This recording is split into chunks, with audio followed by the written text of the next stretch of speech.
हजारों लोग मेरे पास आए, 12th की एनसीईआरटी खत्म कर दी मैंने। अच्छा, कितनी बार? 10 बार। ओहो, 10 बार? जी। कौन है 18वीं शताब्दी का आउटस्टैंडिंग शासक? आउटस्टैंडिंग शासक। पहले चैप्टर का सवाल का जवाब नहीं दे पाते। पहले चैप्टर पहले, तब क्यों पढ़ रहे हो? जो कंपटीशन चाहोगे हिंदुस्तान में निकलेगा, लेकिन कमांड कर लो। दावा के साथ कह रहा हूं, चाहे कोई भी आदमी हो जो भी 5 साल 6 साल 7 साल 8 साल से तैयारी कर रहा हो और उसका सिलेक्शन नहीं हो रहा है, आप मिलिए हमसे।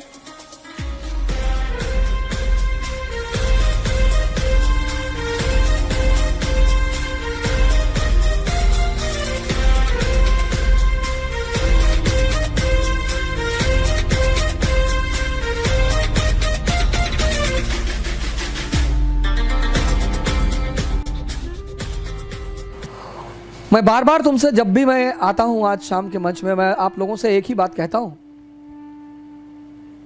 पढ़ो दिमाग को जिंदा करने के लिए। एक जिंदा दिमाग कुछ भी कर सकता है। वो आईएएस बन सकता है, वो डॉक्टर बन सकता है, इंजीनियर बन सकता है, मेंबर ऑफ पार्लियामेंट बन सकता है, प्रधानमंत्री बन सकता है, और फाइनली वो बुद्ध भी बन सकता है। इसीलिए तो मैं आपसे कहता हूं, ध्यान करो। ध्यान का मतलब ये थोड़ी करो घर से भाग जाओ, हिमालय चले जाओ।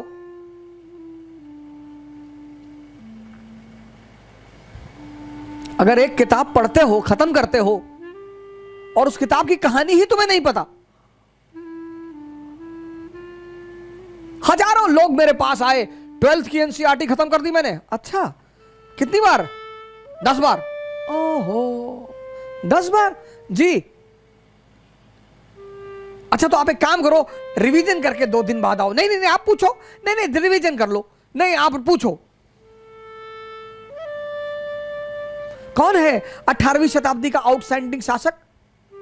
आउटस्टैंडिंग शासक, ये तो नहीं लिखा है उसमें। अच्छा, महादजी सिंधिया की उपलब्धियां बताओ 18वीं सेंचुरी में। महादजी सिंधिया और सिंधिया और होलकर के बीच निरंतर जो लड़ाई चल रही थी, उसकी वजह बताओ।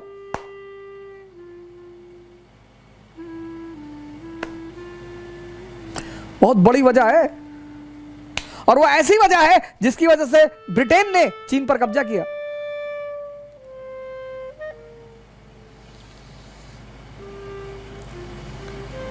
पहले चैप्टर का सवाल का जवाब नहीं दे पाते। पहले चैप्टर पहले, तब क्यों पढ़ रहे हो? नहीं, नौजवान क्रांति में आप नहीं पढ़ा रहे हैं तो कितना पढ़ोगे? एनसीईआरटी पर कमांड कर लो।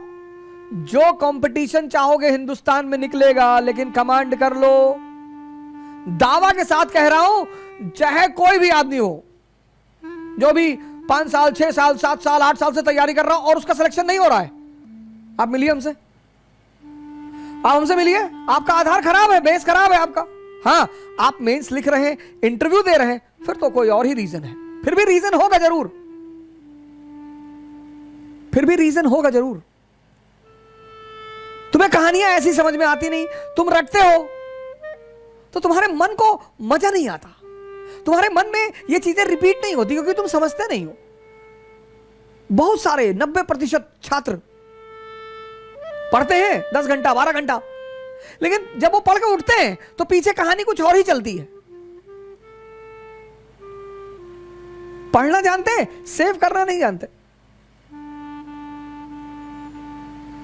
जैसे तुम कंप्यूटर में सेव करते हो ना, ऐसे यहां भी सेव होता है। अब इसको जो चीजें पसंद है वो खुद ब खुद सेव कर लेता है। आपको कोई कविता अच्छी लग गई, अपने आप सेव हो जाएगी।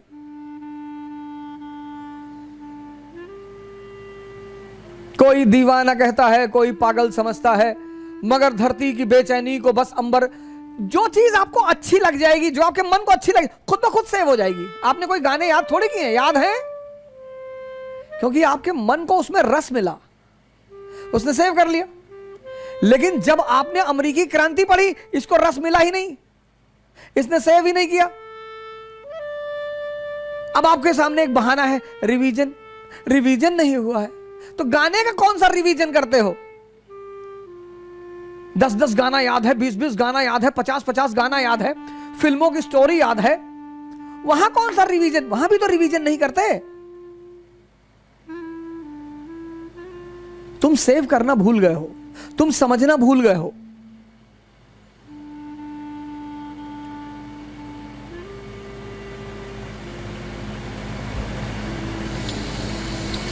कल सुनाएंगे, कल इस कहानी की शुरुआत करेंगे, अमेरिकी क्रांति की शुरुआत, जिससे एक राष्ट्र का जन्म हुआ, यूनाइटेड स्टेट्स ऑफ अमेरिका।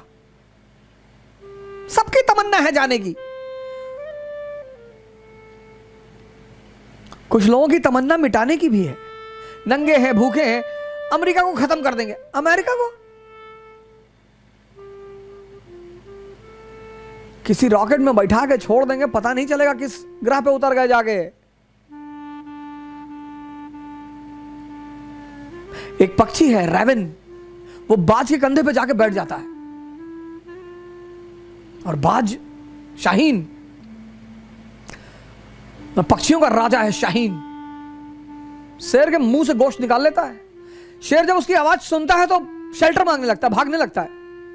उसके कंधे पे जाके रेवन नाम का पक्षी बैठ जाता है।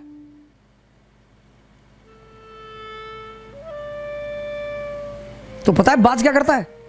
अपनी उड़ान बढ़ाने लगता है, उड़ान।